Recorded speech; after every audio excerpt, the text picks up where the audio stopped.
Today on Let's Talk Schools, as the new school year gets underway, we're diving into all things academic.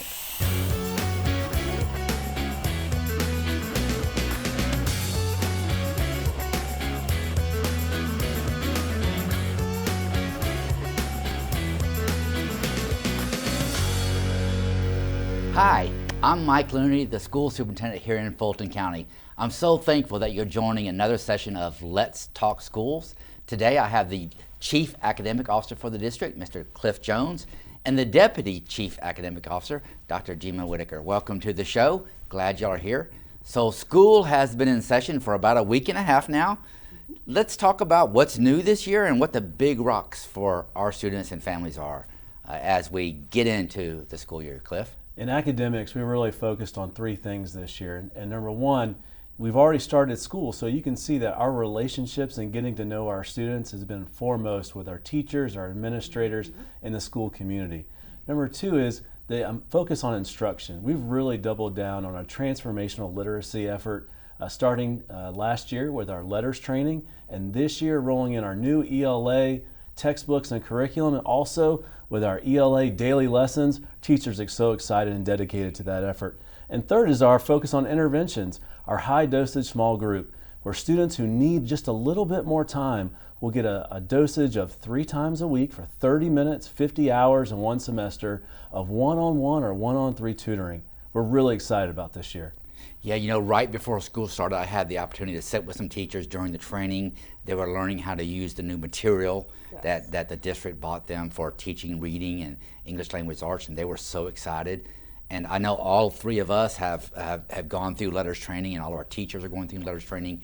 I know it's going to be transformational. Dr. Whitaker, can you talk a little bit about the experience of your letters training and how you think it's going to impact student outcomes? Yes. Well, first of all, I am an elementary teacher by trade, so going through the letters training really allowed me to deepen the why we teach reading the way that we do, and how do we early diagnose any types of reading difficulties that a student may be having, so that we can assess, diagnose, and ultimately put in those supports. So I think that the letters training is really going to make a difference for each and every student. For students who are above grade level, if you will, in their learning of how to read, as well as those who are in need of additional support. Mr. Jones, I know that we've received last year's test results, which are kind of an autopsy of how our students and our schools did on the state assessment.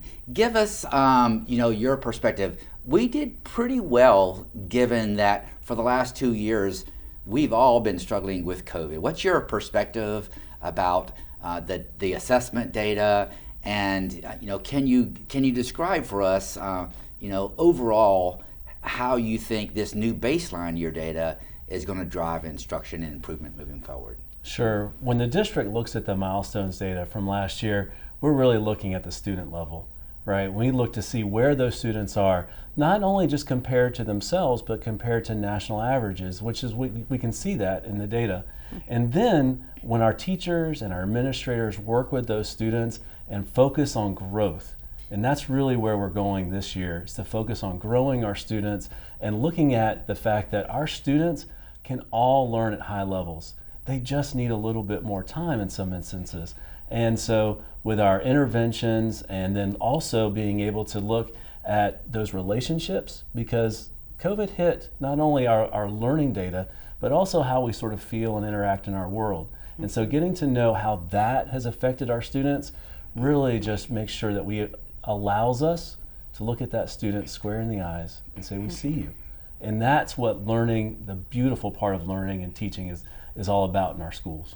So the state has said there's no way to compare previous milestone results. This is a new baseline data. So looking at the previous year and the year before that and the year before that, it doesn't really give you a fair comparison, because the state has drawn new baseline data and new starting points essentially for everybody. Now, Dr. Whitaker, I know something that we focused on a lot this summer, talking about the relationship between a student's performance on these state mandated tests Yes. and attendance. Yes. Can you talk about that relationship and maybe speak to, some of the efforts, some of the ideas that you have as the Chief Academic Officer? How do we make sure that our students come to school as often and as frequently and consistently as possible? Yes, it is critical that all of our students are attending school and attending school regularly. And so we are going to put some additional supports in place. We have additional social workers, actually 17 of them that that are now started with our district to help us with the attendance of our students. And so those different social workers will be working hand in hand, specifically in our high schools and our middle schools, where we are finding that attendance is really impacting what would be that obvious outcome for our students. Additionally, in our schools in zones 1, 2, and 3, those high schools, they have what's called an in-school academy. And so that is where we're really putting in place for our students that are most at risk. So those are the students who are potentially overaged and have not acquired the number of credits they should so that they would be able to graduate. So once again, there will be staff specifically dedicated to those students to help accelerate them through the curriculum and the credit acquisition so that they can ultimately graduate. And so we're really excited about those in-school academies. And that I think is going to make a difference for our students. Absolutely. Ms. Jones, I want to ask you a question about hands-on learning, career technical education. I know that you have been investing a lot of time in figuring out how do we make students' learning experiences relevant and rigorous. What role does career technical education play in the overall scheme of learning here in Fulton County?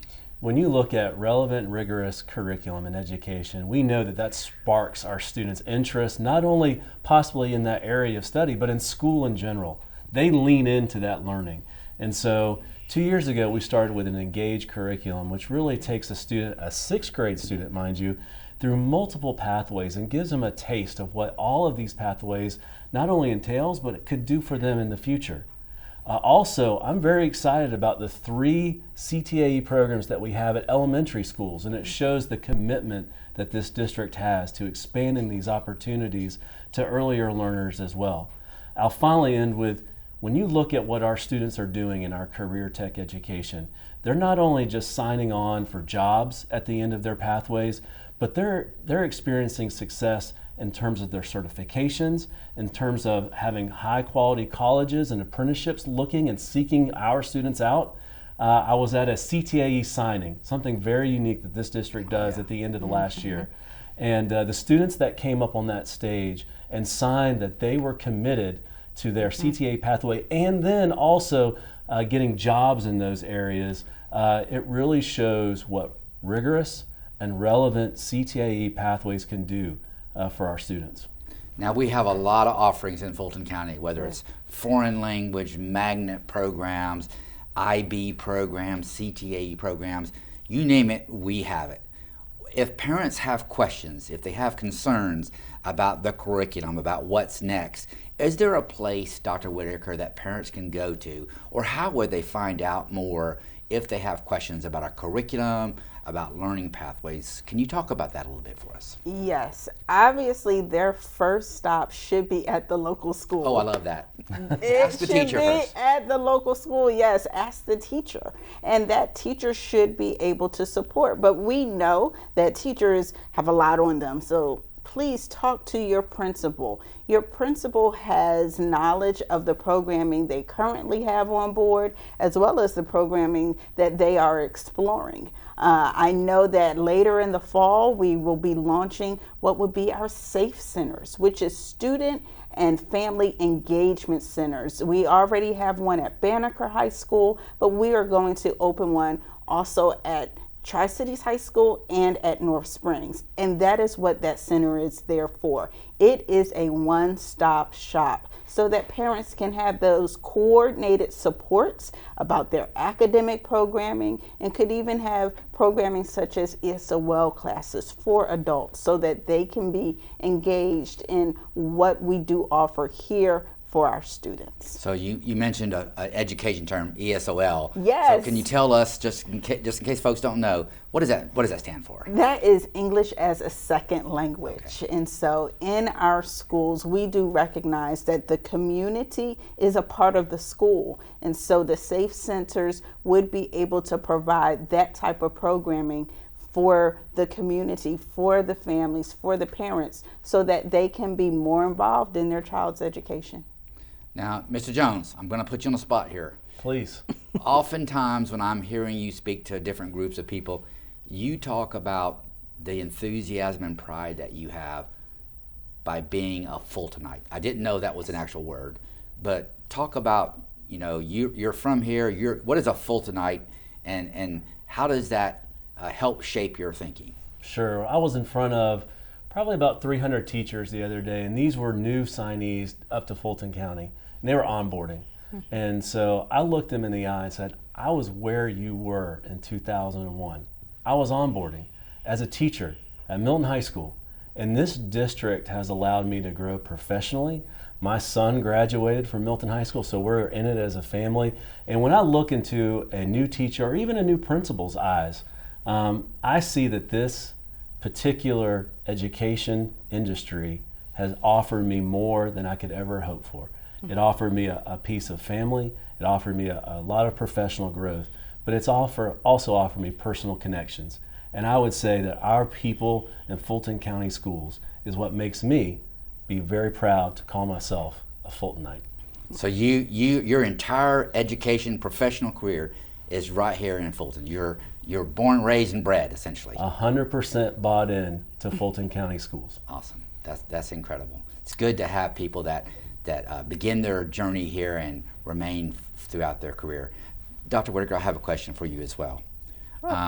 Academics is extremely important to us, but the truth of it is we have to also focus on a child's interest in athletics, interest in extramurals or participating in extracurricular activities. So we do more than just focus on reading, writing, and math. While that's critically important, we also have something for every child in the district to get connected to. Yes. Talk about the work that we do around giving those opportunities. Yes. Obviously, the reading, the writing, the mathematics, it's foundation.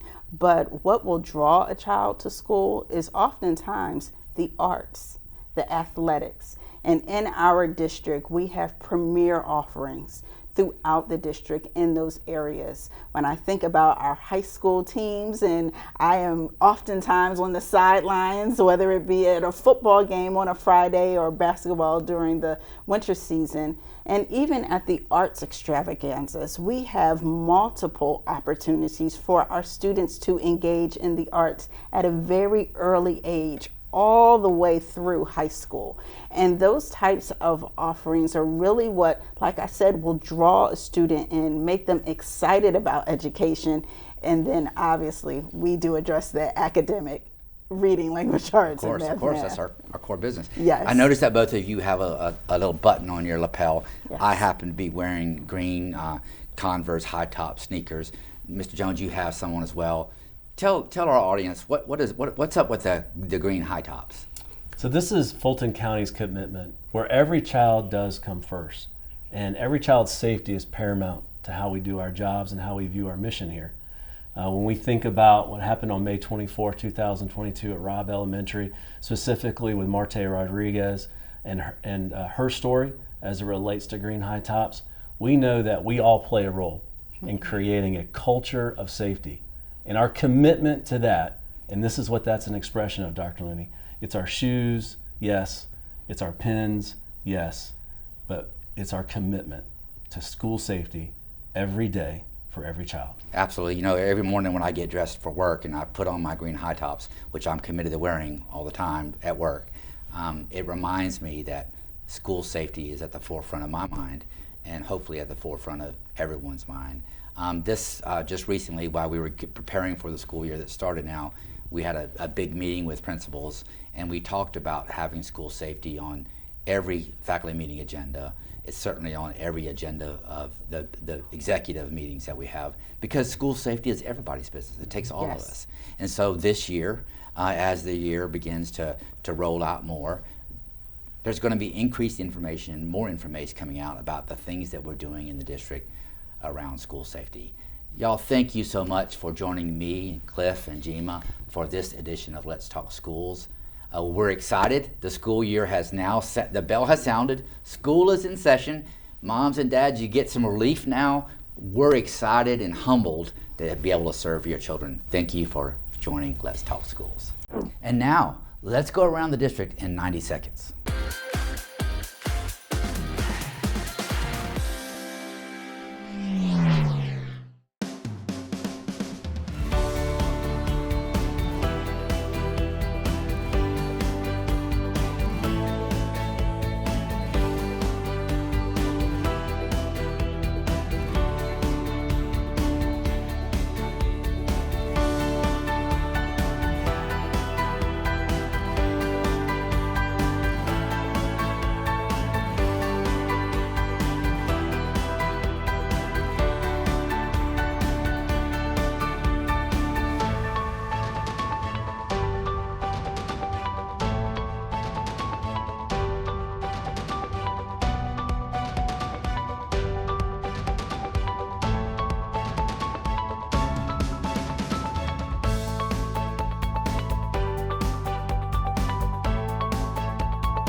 That's it for our show this week.